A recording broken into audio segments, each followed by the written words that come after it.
let's get into it right away and just start talking about the various stuff that I saw and just kind of react to it. So 10 UFC 266 reactions, and we're going to start first with Ortega's defense, which was fairly non-existent. It wasn't like it was non-existent, but he got hit and he got beat up real good. You can see the difference in strikes, and significant strikes in particular, 214 to 88. This is like super nitpicky stuff. This fight was incredible. This was like, I'm a pretty big Ortega fan and have been since his fight with Holloway was really good. He was a dog in that fight, and really had to be beaten to, like a complete pulp to to have the judge kind of intervene. This was kind of that similar situation where he runs into someone who's technically a little bit more solid than him, and that's no slight. You're talking about Holloway and Volkanovski as the two people that he's had struggles with. And it's not like he even struggled against Volkanovski that much. It was an even dogfight. Ortega landed some beautiful standing hands, and then the submission work in the third round in particular was really, really, really just like a masterclass in both how you get into a choke really quickly, or how you sink your choke really quickly, your submission attempt, and then Volkanovski just not going to sleep or tapping on 2 occasions. There was actually a third one too, but I think it was the first 2 that I really thought, this fight's over, Ortega's won the fight. And I couldn't believe it. He survived both. There was one time where I swore Volkanovski's eyes were like popping out of his head. I'm like, this is over. He is absolutely not going to tap, I don't think, but he's going to sleep. And I think Daniel Cormier mentioned that at some point after like the first or second choke. He was like, Volkanovski's not going to tap to anything. And that's what you'd expect from the champ. My main reaction to this fight, is that if Ortega's ever going to get the belt, he's going to have to improve his defensive shell a little bit. That's standing, gloves up, making sure that you're not getting punched in the face so much. And then that wasn't even his biggest problem. His biggest problem, and you could see that in that amazing round 3, was after, I believe, the second submission attempt that he had on Volk was able to reverse positions, and I know Ortega was tired. He was probably completely gassed at that point. That's probably why he was so susceptible to the ground and pound, but that's his biggest issue I saw in this fight, is that when Volkanovski got on top, Ortega didn't really have an answer to get up, without taking a ton of punishment first, or just sitting there taking punishment until the bell rang. I think it was round 3 or round 4. Yeah, it was the end of round 3. That's right. That Volkanovski had reversed it off of Ortega's 2 wonderful submission attempts. That would have choked out everybody. Seriously, anybody else you feel like that would have got to did not get to Volk. They got to him, but Volk was able to just sort of outlast, stay conscious, stay calm. But Volk, I don't know, man. Volk turtle his neck. He doesn't have a huge susceptible neck to choke, I guess. But geez, like I said, his whole forehead and shaved top was turning red. His eyes were bulging out. So I was like, he's absolutely done. And somehow he survived. But then at that point, Ortega was kind of done. And Volkanovski gets on top and just goes to work on him. And by the end of the third round, they didn't stop the fight. But then Ortega's just laying there on the ground. And he spent. The Felder and Cormier are like, Ortega is done, man. He's gassed. And yeah, when you're laying on the ground, you can barely even move. I didn't even know if Ortega was conscious at that point, to be completely honest. He definitely was conscious, but it's he's not even moving. His team brings in the stool. This is between round 3 and 4. Puts him up on it, literally, just grabs him off of the ground, peels him off the ground, and sets him on the stool. And you get like 60 seconds between rounds, and by the end of the 60 seconds, Ortega's standing up, and it's like, yeah, he's on some like life support muscle memory right now, but this guy is not there. He's not going to be able to hang in there for this round at all. There's no way. And like Cormier's like, Volkanovski's going to come out and just try to finish this thing right now because Ortega, there's no way he's recovered from the way he looked, basically just over a minute ago. And Ortega the dog just never went out, and he tried different things. And even though he was super tired, he'd like dug deep and kept firing shots. And then actually, as they keep mentioning, if you watch the post show or any part of the end of that fight, Ortega was getting stronger. Like, he won the 5th round. Unfortunately, he had lost all the other rounds, and actually, I don't believe a single judge gave him the 5th round, which was really rough to me. I don't understand that, but because Ortega really started piecing up Alex in the 5th. Alex was just like not gonna get slept. Like, I mean, he could have maybe if he got caught right, but yeah, they talked about how he was like the Terminator, the Machine, Alexander, and he was like incredible in terms of not just the chokes he withstood, but like then he started taking big shots, trading. So we'll talk about that at the end about Volkanovski. I've got some thoughts about him. He's kind of bookending my top 10 with Ortega and Volkanovski because this was the fight. This was like one of the best fights that I've ever seen. God, it was so good. And it made me mad because it was kind of one-sided because Volk was winning every round. But Ortega was so dangerous every round as well. You felt like Ortega just had to find a way to finish Alexander. And that's the way you should win the championship, right? If it goes to decision, unless you really dominated someone for all 5 rounds, like I think Usman did that to Woodley. I don't know if Woodley ever got finished in that fight, but I remember Usman just dominating the entire time. That's the only other way you can pull the belt from a champ when you're the challenger. Otherwise, you got to get a finish, I think. Because if it's close at all, as we saw with Volkanovski versus Holloway 2, if it's close at all, the champion retains the belt. Tie goes to the runner. But this fight was incredible. Ortega needs to, I just want Ortega to improve his defense just a little bit. That's like the next evolution, right? His flow and just ability to put out offense, and both in the terms of stand-up boxing and stand-up kickboxing, and also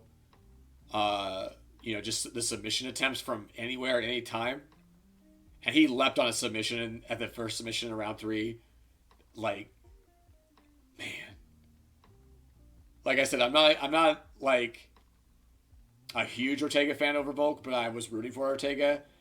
And when he jumped on the neck, this front guillotine on top, like I was like, it's over.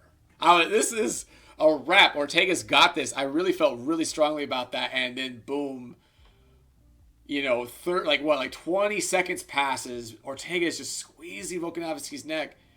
And Volkanovski is like clearly in trouble, but just not going away. Doesn't disappear. Doesn't tap. I thought he was gonna tap. I really thought he was gonna tap. First time. After that, I agreed with Cormier. I was like, this guy's not gonna tap. He's either gonna go to sleep, like if you're gonna have to put him like unconscious, like with the choke, or knock him out. But he's not gonna tap. Like there's zero chance he's gonna give this belt that way. So I'll talk about Volk after down the line here. Let's move on to point 2. But if Ortega shores up that defense a little bit, can take a little bit less damage and deal more. Because Ortega's just like looking. He's like looking for. He's like not quite a counter puncher. Like maybe he is. Maybe he is a counter puncher. I don't know.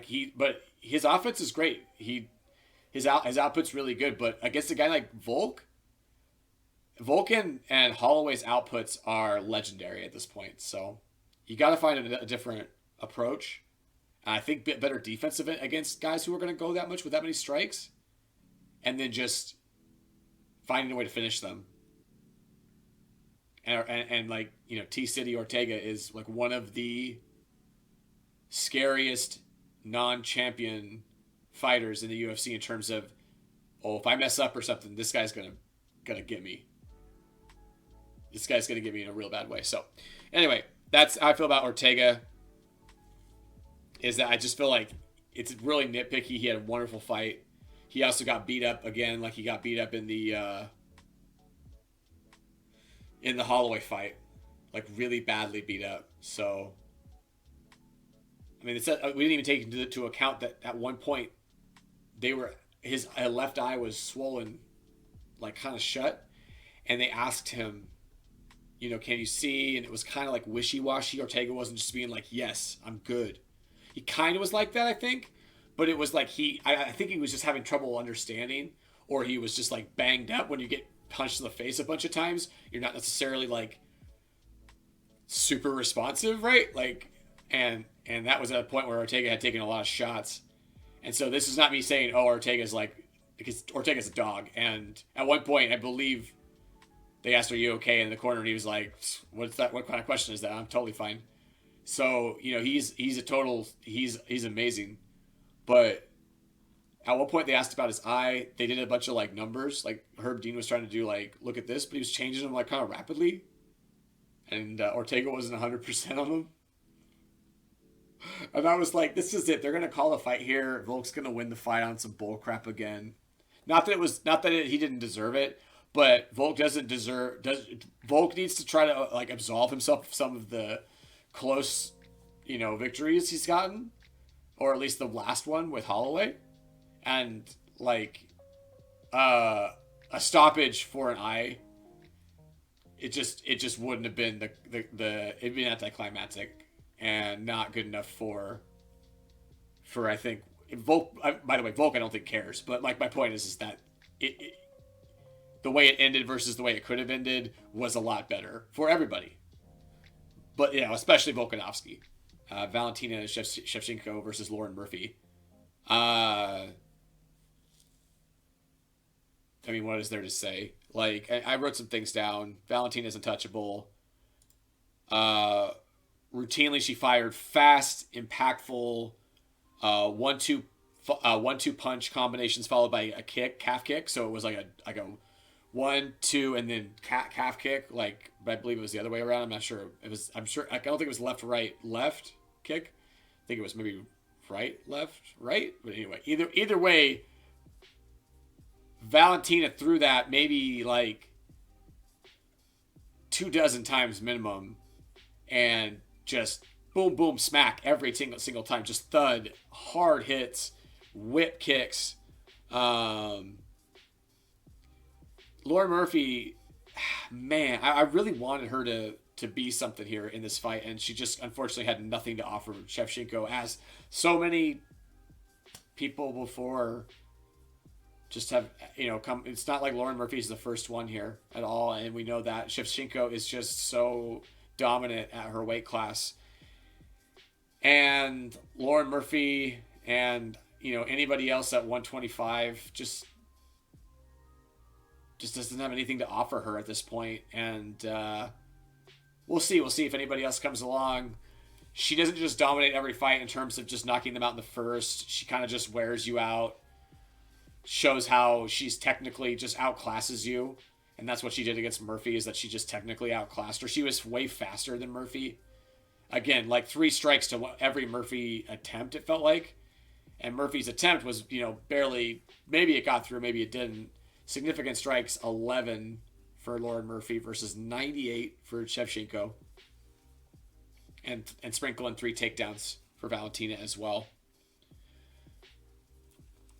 And a 75% success rate, 3-4. So she ended up getting the TKO in round 4. And that's largely because Lauren Murphy's tough. And she's durable. And that's, I think, that was kind of the situation, is that she's tough, she's durable. And that's basically it for Valentina, is that she's like a punching bag for Valentina that can last a little bit longer than some of the other punching bags that Valentina has come across. It was inevitable. It was the same old. I always, when someone takes on Valentina or the Lioness, why am I blanking right now? Nunez. when someone takes on Valentina or Amanda, you always think, oh, could something like lucky happen here? Could something like lucky Lauren Murphy, right? Like maybe something crazy happens in this one. It's like the only thing that I think could ever happen in a Valentina or Nunes fight is that they injure themselves at some point, like just randomly, freak injury. We obviously have seen it happen before, recently with Weidman's kick shattering his leg. So it's just freak things happen, but that's what's gonna take for someone to beat Valentina or Amanda at this point, is something like that, where then they'll probably recover from their injury and then come back and take the belt back from the person that took it from them. We just need someone, another extremely dominant 125 or 145er, that just the likes of which we've never seen since Valentina and Amanda have taken over. So it is what it is. I mean, the fight that everybody's calling for now is Valentina versus, or that people have been calling for because it makes sense, is Valentina versus Nunes 3. But as someone pointed out on the broadcast, it's not really fair to Valentina. Like, Amanda's clearly bigger than her. She's a 145er. She can get down to 135. She'll never go down to 125. So Valentina has to meet her kind of in the middle at 135, I think, or go all the way to 145, which that's not her weight class. Shevchenko is probably 145, like, at her max. Like, maybe more, but I doubt it. Probably not. Like, and when Amanda weighs in at 145, she probably cuts. Like, she's probably like 160, 165. She's got huge shoulders, huge arms, like huge leg. I mean, like, very like just solid legs. So it's like, I get it. Like, I want to see a fight number 3, but if it's rinse repeat because like Shevchenko is smaller than Nunes, it's just kind of going to be like, yeah. Like Holloway versus Volkanovski 3, that intrigues me because I think Max has got something left for that fight. Like, regardless of how you feel about the second fight with Holloway and Volk, I thought that Max won, but I still agree that he gave or Volk took rounds in the later part of that fight that was the difference. So Holloway has to solve that, right? Like, Holloway can't let Volkanovski look good in the later rounds. If a champion looks good in the later rounds, again, you're not going to be able to take their belt. It's just not going to happen. Judges just don't see things like that. They just, again, if anything's close, they're going to go to the champ's side on the vote. So, again, yeah, I don't know. I think because Shevchenko's 0-2 against Amanda, that's the same situation that they would be in when they fight. And, of course, Shevchenko's trying to take Amanda's belt. Amanda's not going to come down to 125, I don't believe, ever. So, it's like Valentina could do it. It's a challenge. And probably should if she, like, wipes out the next, I don't know, like 3 fighters that she faces at 125. Which it feels like, who's left? We need up-and-comers to get there and possibly shock the world. But other than that, she's just going to keep rolling, I think. I felt really bad for Lauren Murphy, man. She's a good person. She put hard work into this. She's like an every person. Like, she just decided she wanted to do it one day, like, a long time ago, obviously, and put a ton of work into it. And it took her all the way to here. But, Shevchenko is just another level, regardless of her privilege, all that kind of stuff. She's, the end of the day, she's just on this, like, different plateau that I think most UFC fighters have just never reach. So that's how it's going to be. I'm not, like, disappointed about it, but, like, at some point you'd like to see it's like nothing even against Shevchenko or Nunez. Like to see them lose creates amazing drama and storyline because then they have a comeback opportunity. So it's not to say that like, oh, I want to see them lose because that would be the end of them. Not at all. It just creates more drama versus them just being dominant and never giving up the belt. That's how I kind of feel about it. So Jessica Andrade, frustratingly good. She just dominates anyone she faces except for the best of the best. And in one case, she actually, albeit on kind of a not lucky, but fortunate, right? When you slam someone in wrestling, even if you slam them on their head, the chances of them going completely to sleep seems like, as long as they're able to defend themselves, not super great. But that happened with Rose. She slammed Rose Namajunas and Rose was out, and that's how she got the belt at Rose's at strawweight. But then I believe Whaley beat her, and then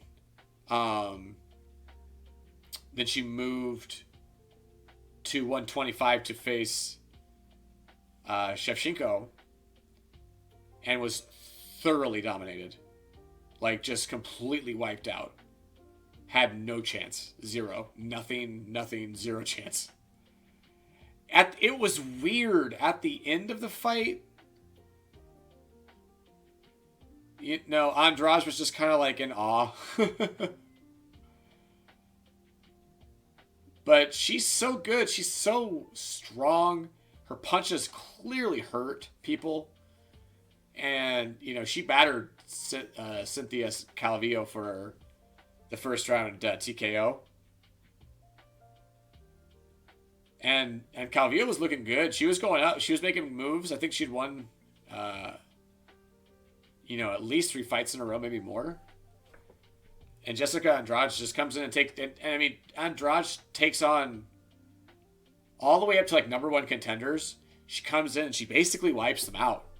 Like, I haven't seen a ton of fights with Andrade lately where it's just been a close fight. It's either she's dominating or she's being dominated.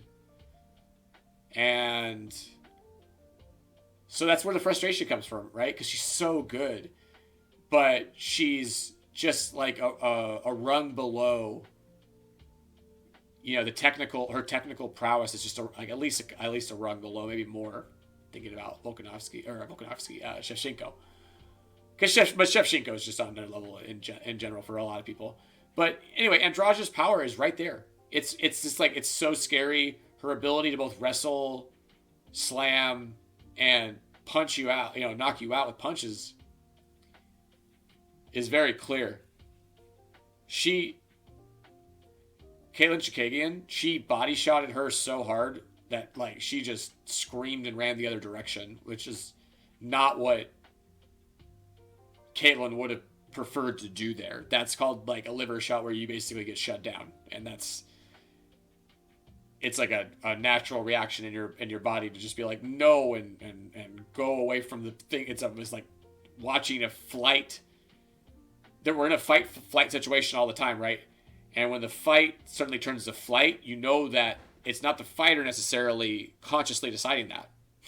It's just the body and the brain are going, oh my God, this is too much punishment. I have to get away from it. So it's crazy even to think about on that level. But Andrade has that power to just make her other competitors want to just not be in there anymore or shut down, physically. So what's next for Andrade? She said she wants to move back to strawweight at 115 and take on Rose or Whaley. And I like that because Rose and Whaley are fighting in a run it back fight after Rose KO'd Whaley in a really early fashion. So they're going to run that one back, which I think is pretty stand up of Rose, right? And then after that, Andrade is probably sitting there for the person who's next. So it's not like she's just stuck. like Ortega's gonna have to probably take on. Jeez, I mean, can you imagine if Ortega's next fight is Holloway? I think Holloway and Volk are probably going to be next, right? Like, so, you know, Ortega's going to have to take on someone, in the top three, I think. That's not him. Holloway. So it's basically whoever's left. I'd have to look. But that's where Ortega's going to have to take on.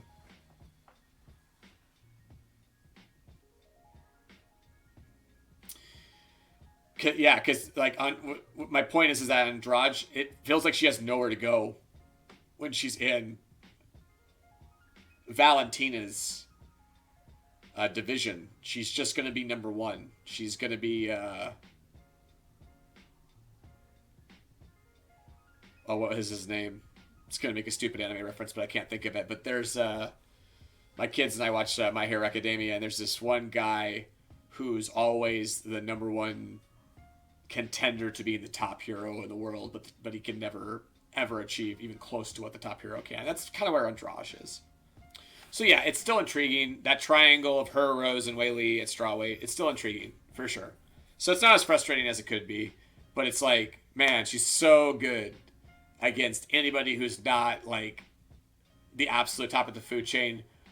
And that's to say at 125, at 115, she has mixed it up. She's won and lost big fights against the top two contender, or the champion and the number one contender in that division. So we'll see. We'll see. Like, if I think I would be surprised if in a year or two from now, I'm not in the same state with Jessica Andrade, which is to say, she's a really good fighter and she beats anybody below her, or even maybe equal with her, but she was never able to get over the hump, and she was a champion for a little bit. I shouldn't take that away from her, but then she lost immediately afterwards, I believe, in her first defense. So if she wants to get over the hump and actually be a champion and then hold the belt, I don't know. I mean, if she's not going to get technically improved, she's going to have to find a way to implement her power against some of the technically best fighters in the world, which is very difficult to do, as we've seen. Diaz versus Lawler, not terrible. It wasn't like an amazing, oh my gosh, like revolutionary, oh, these guys haven't fought for this long and look at them. Although Lawler looked really good. He did. But that doesn't mean like I think Lawler's going to look really good against like people who are actively fighting in like his division now. He could, but is he going to? Like, I mean, I wouldn't bet money on it. But you see here, the strikes were even. It's really weird. 150 total strikes to 131, and never mind. They're not even, but the significant strikes and total strikes were considered the exact same thing, which is very interesting. Robbie was a little quicker. Nick was throwing kind of plodding shots, but they were landing. And I don't know, it was kind of two old guys fighting to some extent, but it wasn't like just awful. It wasn't like, oh no, this is a spectacle, an absolute joke of a fight like you've seen on some of the boxing stuff. Some of the celebrity boxing stuff. It's just like celebrity deathmatch in real life, except they don't kill each other. They just make a ton of money off of each other. Whoever wins and loses doesn't matter. But, and they set the fights that way, I'm pretty sure. Like, just totally set them. But here, this was actually not a spectacle in terms of, okay, it is guys that are slowing down a little bit, especially Nick. But, I don't know, it wasn't that Nick was necessarily slow because he was old. 38 is definitely older for fighting, the fight game at the top level. But it's not like unheard of. But he just hasn't been active for the last 5 years in fighting. He has been in like triathlons and stuff, and they showed a picture of him, or I caught a picture of him on like Twitter or the Gram or something. And he was chiseled for a triathlon, like way more chiseled than he is for this fight, for the way he looks in the photo here. And the bottom line is that Nick Diaz didn't want to be there. Like, he's just not interested in doing that, except for he kind of felt obligated to, I think. But the definition of, oh, his heart wasn't in it. Like Nick Diaz fighting Robbie Lawler on Saturday was like the textbook definition of that. His heart was not in it. What was cool about that was, my dog's dreaming. That's cool. What's cool about, I guess, or I don't know if it's cool, but what I can appreciate about Diaz's heart not being in it is that when you watch the fight back, or you just watch it, or if you watched it at all, in the first round, like, it's like fight start, and Nick Diaz is kind of like, whatever, as usual. Like, the whole time you just look kind of like, whatever, I don't care.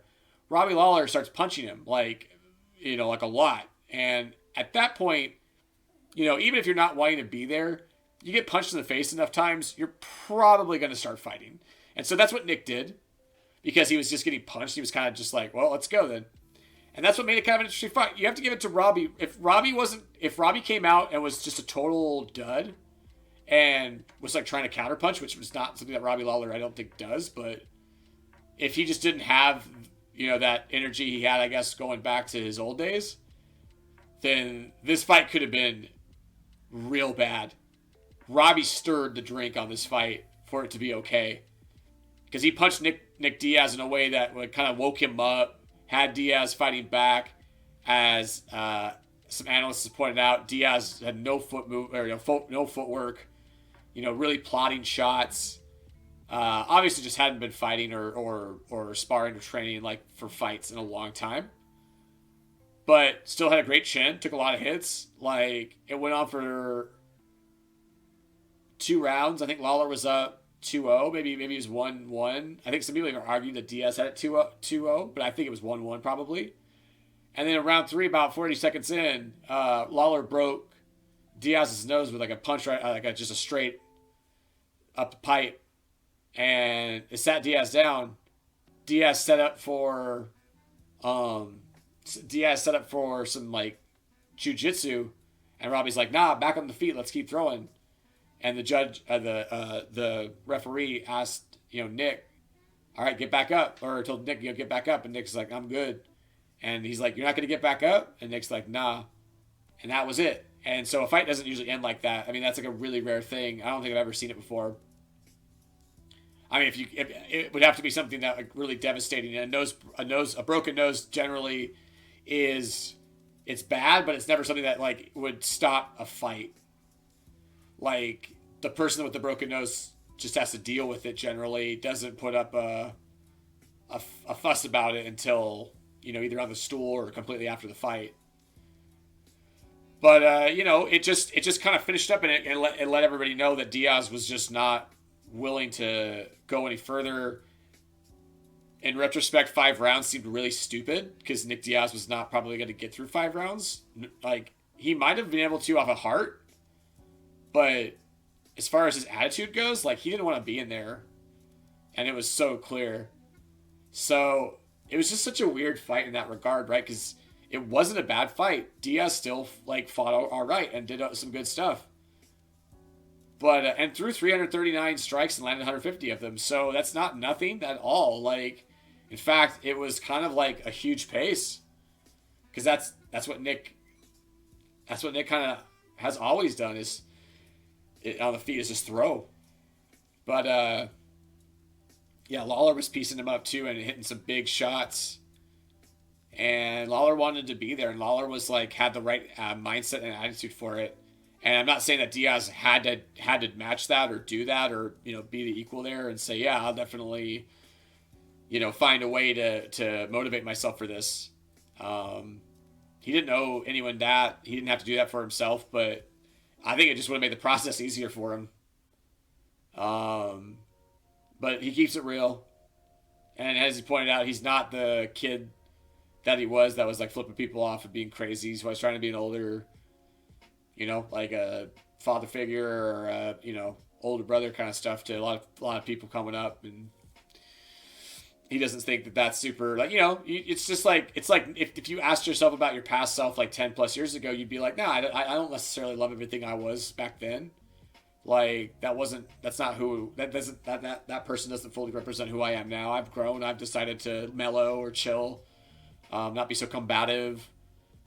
Like, while still being a wonderful competitor, you don't have to be as combative as you get older. I think that's what you see in a lot of, like people in their 30s and 40s that compete at a high level, is that they don't have to have this combative attitude. It can help. Tom Brady's still screaming all over the place. I mean, it can help if it's for you.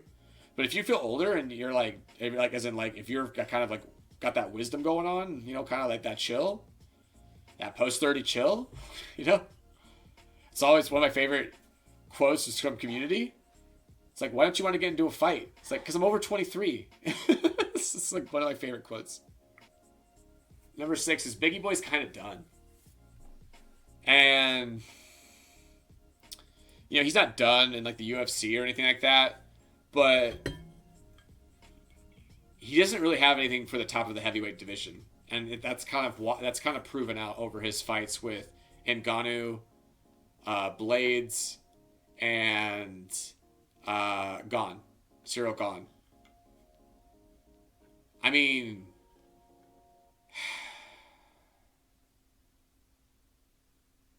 Blades and Rosenstruck was probably the most boring fight of the night, and it wasn't even that boring, but the other fights were so good. I don't know, it just was a really not entertaining fight compared to the other fights. I still think it was a really good technical fight. Jairzinho was looking for counter shots to try to put Blades to sleep. Blades is trying for takedowns and great ground and pound. And,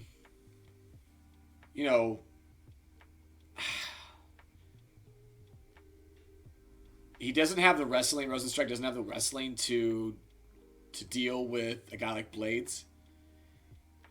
And he gets outstruck by guys like, top of the food chain guys, absolutely, in Gone and Ngannou. Like, those guys just dismiss Rosenstruck, either by knockout or by just, Rosenstruck was so afraid of Gone the whole fight. He never had anything for him. He never wanted to even like offer anything because he was like, I'm gonna get knocked out, dude. And you saw that the whole fight. And you see these at the end of these fights, Rosenstruck's just kind of looking down and being like, oh man, I didn't do it again. It's like, yeah, you didn't do it again. Your choice is either to, he's got that, again, like an anime reference here, Quintuple G.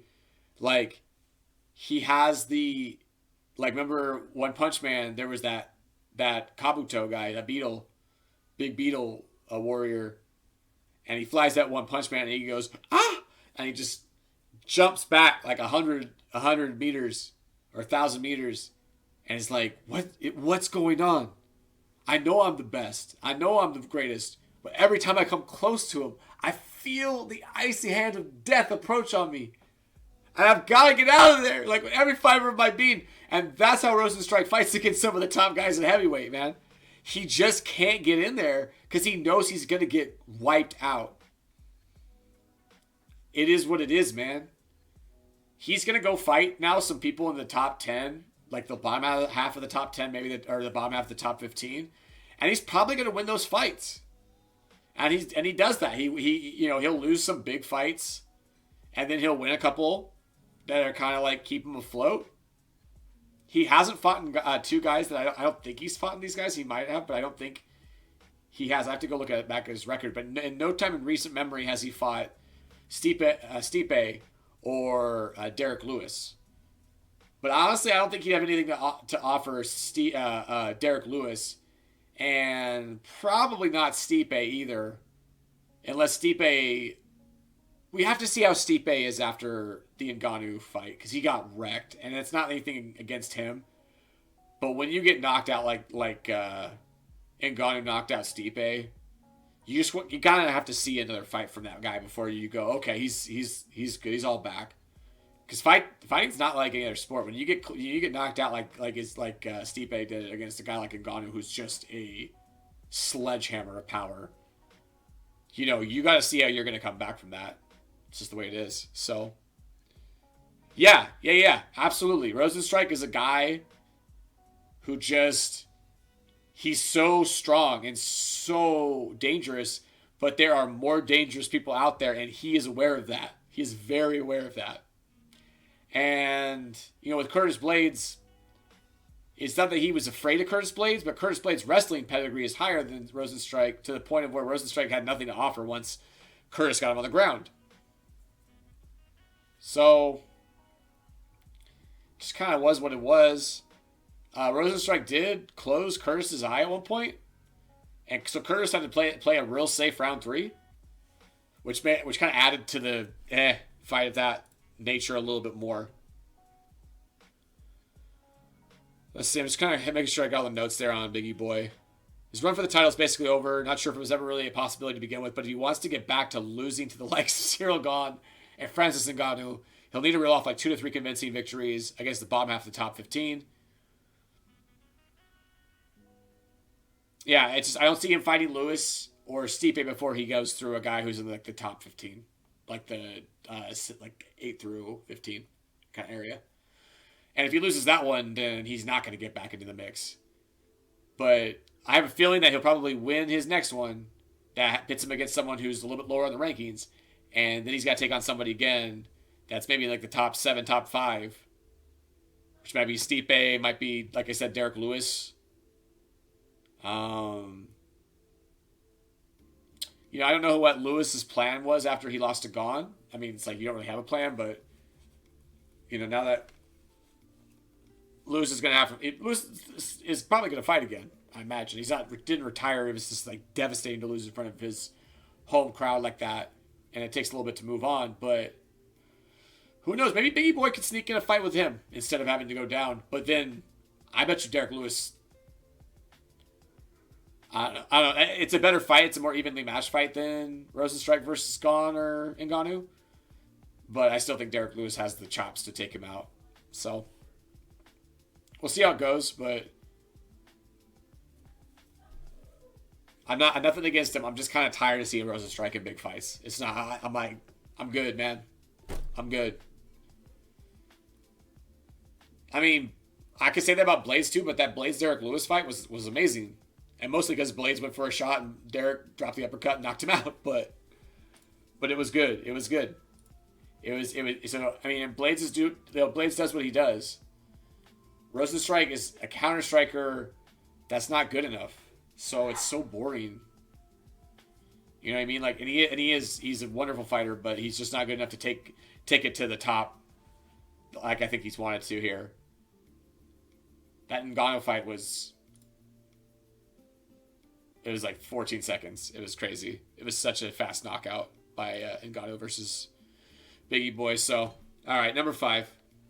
Dvalishvili looked like the Damage 2.0. And what I mean by that is the UFC fighter nicknamed the Damage.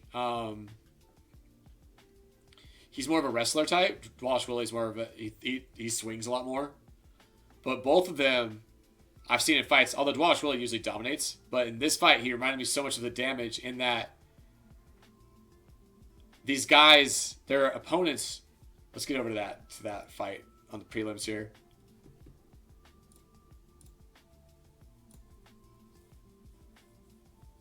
I mean, Marlon Moraes just came out like he knew he was a first round fighter. And he just started clubbing Dvalishvili. And there were several times in the fight that the ref was kind of like, I'm about to stop it. But he gave Dvalishvili a chance. And somehow, of all these punches that Moraes was landing, like right on the button on Merab, he never fully went unconscious. He was in trouble, wobbling around all over the place. It was crazy. I mean, I've never seen anybody so close to being knocked out. But that was kind of like the inside information about it was that Marlon knew you do your homework on your opponents right, and Marlon knew that Dvalishvili has like the gas tank of some sort of Greek god, so you have to knock his ass out in like the first round, or you're in trouble. The problem is with that is that and I mean Marlon was seconds away or milliseconds away or a ref's minor change in thought away from winning that fight multiple times. Like I said, one more hit could have knocked him out, or one more hit, or even no more hits, and just what the ref was seeing, the ref could have stopped it. He didn't, but it wouldn't have been crazy if a ref stopped things after what we were seeing. The way Dvalishvili was like wobbled around and just getting tagged again and again. But unfortunately for Marlon Moraes, he didn't quite get that finish, and then he was just totally gassed.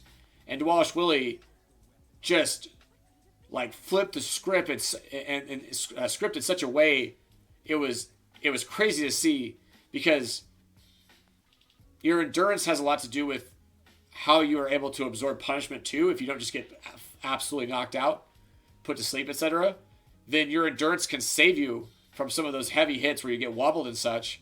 And then, usually your endurance and power and conditioning are taken away by big shots like that. Dvalishvili he got through all that, and then just like Volkanovski against Ortega, he was like, now I'm going to get that back. And he did so in such a dominant way. It was crazy to see.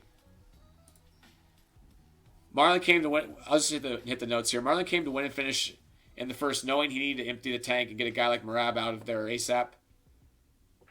Yeah, and just like Ortega in the main event, he came as close as you possibly could to finishing the fight. It's so true. You can't get any closer to finishing the fight than Marlon Moraes did against Dvalishvili and Brian Ortega did with the submission attempts against Volkanovski. Just somehow Dvalishvili, I don't mean to hit the V's that hard. Dvalishvili and Volkanovski are otherworldly, man. They're next level humans. I don't even know if they are humans. Like, that's what they showed in these performances. It's insane. It's crazy to think about that fight, because that was one of the prelims. That was the main prelim. Main prelim marquee fight on the prelims, and it just delivered. It was such a good fight, and it wasn't even that long, but it was so good. It was almost 2 rounds. It was actually pretty long for what that was. It was incredible. All right, so Chris Daukaus, lost and found. So I really enjoy watching Daukaus' rise. There's 2 of them actually, but the heavyweight Chris. Let's get over to. I believe his brother actually fights this weekend against one of my favorite guys to at least watch, Kevin Holland. So that should be good. But Shamil Abdurakhimov,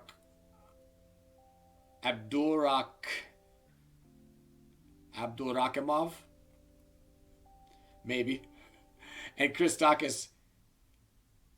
This fight was great because Chris is like 235, and you can see just in the picture, Shamil is like 260, 265, probably even heavier than that after, weight cut and then getting back up after the 30 hours after your weight cut or whatever, 24 hours. So it was great because it was like, oh, okay, Daukaus, speedy and great hands, real good power and stuff like that. But Shamil is a big man, like very large, big head, big, body. He's just a big dude. And to his credit, he's not the number 7. He wasn't the number 7 ranked heavyweight contender because he was just big. He also had a really weird style. It was clearly confusing Daukaus for a good 3 or 4 minutes of the first round. And he was just sort of slipping in, getting kicks in, getting good boxing in. And I was like, I don't know. Maybe Daukaus has kind of met his match here because Shamil's just so much bigger. It just seemed like he was like just going to be the stronger guy. And I don't mean that just in terms of punching, but actually taking the punches. Like, I was like, how is Daukaus going to knock Shamil out? And, well, he did it twice. Like, and he didn't knock him out the first time, but oh my God, he knocked him down so hard. He had Daukaus had two amazing knockdowns that if you haven't seen them yet, please check them out. And then what makes them amazing, additionally, is Shamil's giant head. Like, and this is like, I'm not trying to make fun of him. I'm like, credit to Shamil for having just this giant head in the first place that's hard to probably even move. And so Chris Daukaus hitting Shamil and like seeing his head snap like that, and like, it's a large dude, like I said, it's amazing. And then Shamil had just some spit ready to go, and both times he got hit, the spit just goes flying. He's a tank, and Daukaus just kind of like didn't really know what to do at first, and kind of started figuring out the puzzle, and kind of rapidly actually, because it was like 3-4 minutes into the first round, and I was like, this isn't good for Daukaus. It's not looking good. And then boom, he clips him big time before the end of round 1, and then round 2, boom, he hits him again. Same, basically, it's like mirror image shots. Maybe not, but it looked like it in real time, or watching it like on the replay and watching the show, watching the event. And then it's over. It was crazy. And now Daukaus is going to move into like the top. He was ranked 10th, and now he's going to be in the top, probably 6, 7, around there, taking on someone in the top 5 most likely. And we'll see, right? Like, this is the same thing that we talk about with a lot of fighters that we already talked about earlier today, with at least 2 of them. Does Daukaus have something to offer the top echelon of the heavyweight division? Because if Daukaus has something to offer the top of the heavyweight division, that's actually really fascinating. If he doesn't, it's kind of like, it's a shame. Because it's kind of like similar to Kevin Holland's rise. Kevin Holland was buzzsawing people, and then he hit a certain level of competition, and now it's slowed down. So we're kind of waiting for that to see where that level is with Daukaus. And Daukaus believes there is no level that he can't take on. He believes he's going to be the heavyweight champion of the world. So I think that's awesome. You got to have that confidence in the first place to get there. A lot of people have that confidence and don't get there, and that's okay. Like, you got to have that to begin with, I feel like, just to give yourself a chance. And then, training and technical ability, all that kind of stuff come into play. So we'll see. But Daukaus is exciting, and I'm excited to see him continue on his journey. So Dan Hooker, where now? I feel like he got a lot of respect from this fight, right? Like, he ended up fighting a guy who was, I think, the 22nd ranked fighter in his weight class, in lightweight. And Hooker's 8. So, I mean, it's like, it's kind of like what Dominic Cruz did against, I think, Casey? I think that was his name. He was fighting a guy who was down on the list quite a bit, or down on the rankings quite a bit, but was like, whatever, I'll fight. If I could, if they want to fight, or if they call me out, or they're looking for it, I'll do it.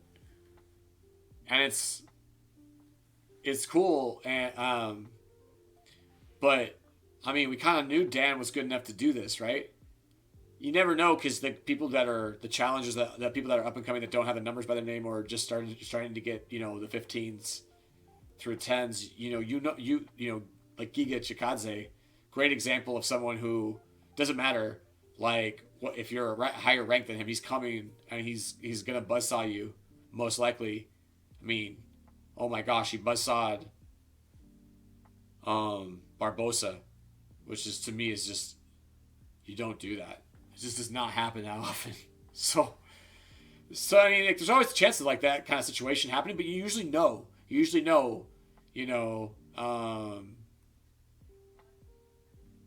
Chimaev, like, like, they're coming. So, like, I mean, Nasrat, he's good, but I didn't think he was. It wasn't a thing where I was like, oh man, he's definitely coming, and he's definitely going to just wipe out whoever he faces, even if they give him someone really high on the list. And you'll see that sometimes.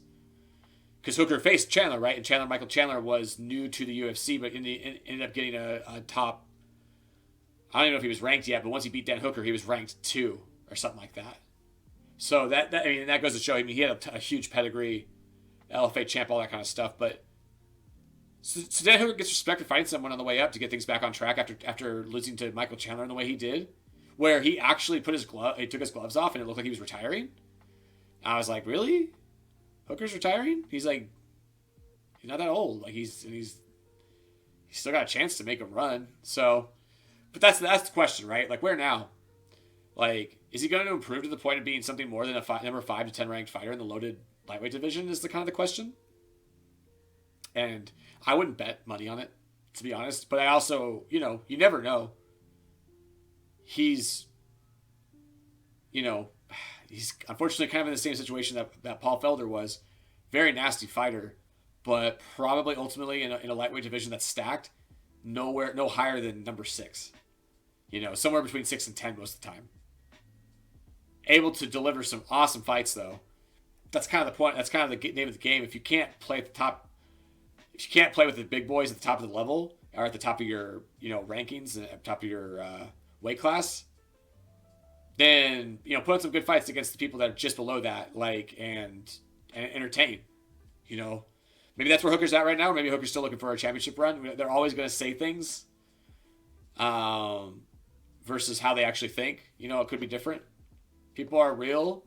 Fighters are real, but there's an entertainment aspect to this as well, and a money making aspect to this as well. And fighters in general don't get paid enough to begin with, so I'm sure Diaz got paid just fine.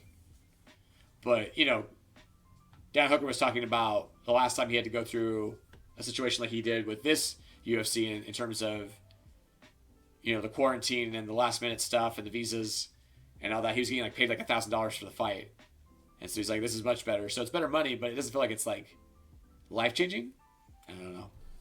This is life-changing fights for these guys, regardless, for better or for worse. So it's something to think about. But anyway, just kind of digressing or getting off topic a little bit. So just Hooker's an interesting case study. I'm not sure where he goes from here, but we'll see. We'll see if someone. I bet you he's going to probably find someone in the top 10 after this one, and more even fight, and it's probably going to be a dogfight. That's what he's kind of known for when the competition is even. So we'll see. So number 2 is the early prelims were worth it. I don't know if this is a secret or not to anybody who watches UFC. I'm not sure. I'm kind of like a weird version of a fan, right? Because I didn't really get into UFC until really fairly recently. I got into it basically a little over a year ago because there was no other sporting events on, period. And they found a way to kind of make that happen fairly safely. Relatively.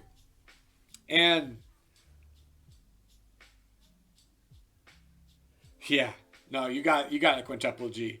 These fights are life-changing for these guys for sure. So, let's move over to the early prelims and just take a look here. Graphic looking okay. Could be a little better, but it's looking okay. These all had great fights. You gotta like that second one, round 1, 15-second KO TKO. It was a KO, by the way. Matthew Semmelsberger hit through a actual body shot to Sano, and Martin didn't like it, lowered his hands, and then Matthew clobbered him with a right cross that knocked him out. He even punched him one more time when he was unconscious, basically, because the ref split second of time where the ref has to get in there and nothing at Semmelsberger. It's what you're supposed to do. That's what they tell you to do, and the ref is supposed to stop that as quickly as possible, and he did. But it was the only fight that you're going. Was this the fight that the matchmakers were going, look, dude, this guy's probably gonna get knocked the F out, and it's gonna get the crowd really going, you know what I mean? I just feel like the matchmakers kind of set this up, Now, I might be wrong, and I think Sano maybe wasn't even supposed to fight Semmelsberger. I have to look into the history of that. There was some talk about it. I believe Felder said Sano didn't even belong in there with Semmelsberger, and making me think that maybe it was like a last minute thing. But it was like, all right, we got so many guys or so many fights lined up that where it's really even. Let's have one where we know that the guy's probably just going to knock out the other guy. That's how I felt like the Semmelsberger fight was.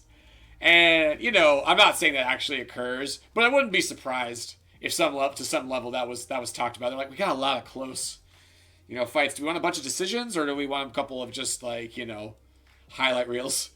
And sometimes you will get highlight reels even within the close fights. But Jonathan Pierce and Jalen Turner, both with submission victories in really good fights. And Nick Maximov kind of makes wrestling fun. He's a Diaz brother disciple. And he's got such an intense way of wrestling. Cody Brundage was kind of fun to watch too. Those guys were both making their debuts, I think. Or maybe Maximov, that wasn't his debut. I can't remember. I knew he was a Contender Series at one point, so... But it was fun. Maximov and Brundage really got after it. And Maximov's wrestling is just kind of... I don't know why it's enjoyable. Some wrestling's boring. Curtis Blades' wrestling is kind of like... I don't mean to hate on him. Just kind of... It's not my thing. Maximov is like... Oh, man, he's smothering him. Oh, man, he ain't giving him anything. Oh, he's, dropping nice elbows, all that kind of stuff. So... The early prelims was definitely worth the watch. And that's just me encouraging, if you're into the UFC, pay-per-views, don't miss the start. If you have they have a lot of in-between time, always 15 minutes plus between fights. Maybe a little bit less, maybe 10 minutes sometimes. But I use that time sometimes to go back and watch fights that I missed earlier in the day because I started watching maybe a little bit later, but they have all the recordings. If you end up getting the ESPN Plus package and or getting the pay-per-view, you're going to have access to all that. So that's what I do. I mean, those early prelims are definitely worth it. Volkanovski, don't hate him. And I'm not saying that's not like a statement like you don't hate him. I'm saying I don't hate him. I've never liked him. I didn't like him after the Holloway fights, especially. I wish to some extent Volk would have given Holloway some shred of credit for being yeah, it was a really close fight and stuff. I think in later interviews he might have said at some point, he had kind of saying kind of defensively, yeah, it was a close fight, but I won. That's it's like that was kind of what I was looking for originally, but at the same time, dude's a champion. He doesn't have to make excuses or make make excuses for why he won or why he retained championships that other people gave him or voted for him to have. Judged him to win. So that's not on him. And I don't think he really cares. If you look at him, he doesn't. He doesn't care at all about being a heel or being the bad guy or whatever for what he's doing. He's won 20 fights in a row. Holloway, Ortega, or whoever has a chance to beat him is going to actually have to beat him. They kept saying, oh, put some respect on his name. It's true, man. After that fight, he didn't show that he was trying to defend his belt meekly. There was an Usman-like intensity to him. I'm going to come out and stomp you, Ortega. I'm going to show everybody that I'm the best. And, through caution to the wind, never was defensive in a way that you said, oh, he's being safe here.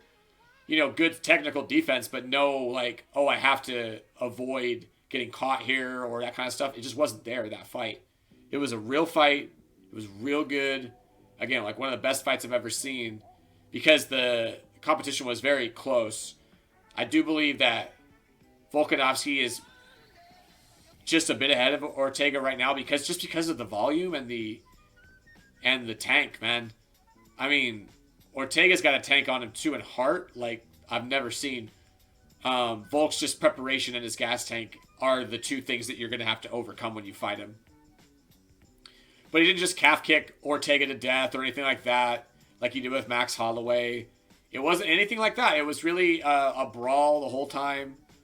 Really good fight. And, it makes it more intriguing for me now because I'm not like necessarily rooting against him, but I'm also like, to me, at some point, his belt is going to be taken from him, but maybe not. Maybe not. Maybe he's one of those guys that says, no, I'm not going to relinquish it for another, like 5 years or something. We'll see. I don't think it's going to last that long, but I mean, he's intent on making it last that long, and he doesn't look tired or spent with the idea. He looks motivated to protect it and keep it, so he's a deserving champion, man. And that hurts, and that kind of hurts to say because I think I always did have the respect, but because of the way it worked out for him a couple of fights, especially with the whole Holloway situation, I was just kind of like, and I love Max Holloway, so it was very easy for me to have that bias right towards Volkanovski or against him. It was easy, and that fight against Ortega, I just don't know how you come out of that fight if you watch all 5 rounds and not become more of a fan of both of those gentlemen who put their whole lives and faces and everything on the line. It was so good. It was amazing theater. Yeah, so I think a convincing victory against Max Holloway is pretty much all he has left to check off the list. And again, it's not his list. He doesn't need to. He's already, in his mind, I've already beaten Holloway twice. So I really shouldn't have to beat him again. But if you need to see it, and he's the best challenger to my belt, to my reign, then I don't think he'll deny it. But I think that was another reason I was a little sour on Volk, is because Volk's like, get Holloway out of my face, I don't want to see him again. After the second fight, I was like, you kidding me? Like, even if you won, it was so close. Like, you don't just get to, like, dismiss someone who almost had you or actually did have you, to me, in the first 3 rounds. I felt like Holloway won rounds 1, 2, 3, and Volkanovski won 4 and 5. But it ended up being, I think, Volk got 3 from 2 of the judges. So, something like that. So, I mean, again, like, I'm not asking for any humility there, but just to admit, like, the facts of the situation. I don't need him to be like, oh man, I'm so humble because I just barely beat Holloway. No, that's fine. But, I don't know, like, it's a game of, not inches, but, like, it's a game of, like, how judges feel about it, how an individual person sees and calls it when it's that close. And then when the decision is made, you just kind of have to live with it, even though, like, there's a sweeping understanding that it might have been wrong. And that's happened in so many fights, right? And even Dana White, like the UFC owner has, and, frontman has kind of said that on plenty of occasions. Like, they're like, we all know that blah, blah, blah won that fight. That was a terrible judge, because he doesn't, the commission is the one that puts out, the state commissions are the ones that put out, like, the Nevada Gaming Commission or State Commission are the ones that provide the judges, not UFC themselves. So he's just not really afraid to run his mouth when that happens because it's not hurting the company or anything like that for him to do that. So, but this was definitely Volkanovski's fight. Ortega super dangerous throughout, but Volkanovski was winning the fight overall. I believe 4 rounds to 1. Maybe 3-2 on someone's card, but I believe Ortega just did not do enough. Because really, Ortega, the only round you might give him is the third, and you can't give Ortega the third when Volk takes over for the last minute and just ground and pounds Ortega into basically oblivion, where Ortega grabbed himself from and pulled himself out of, like, the Undertaker meme style. Oh my gosh, that fight was so good. If you haven't got a chance to watch it yet, and you can't find it yet or don't have access to it yet, it will be available at some point in the future. Make sure you catch it. Even months and months and months from now when it's available freely or whatever, it is worth watching. It is one of the best UFC fights I've ever had a chance to kind of sit down and witness. So that's where we're at right now, the top 10. Thanks for sitting down with me, enjoying our time, kind of working through that. I wanted to make up for missing the UFC live stream on Saturday night, and this was perfect. This was passion. I sat down yesterday and just wrote this all out on a Google sheet, and it just kind of flowed out. And yeah, so I'm still figuring out what I want to do with this, but I'm going to download this video. I'll probably chop it up and get it up on YouTube. And maybe start moving the UFC content over there. But still probably streaming them, letting you guys know ahead of time that I'm going to do that, so you don't just show up and go, oh, it's not games. Like, you get some information on that in the title and the notification. But we'll see. I'm just kind of figuring it out, to be honest. So anyway, thanks for tuning in. A couple goodness here on the stream. I'll be back in about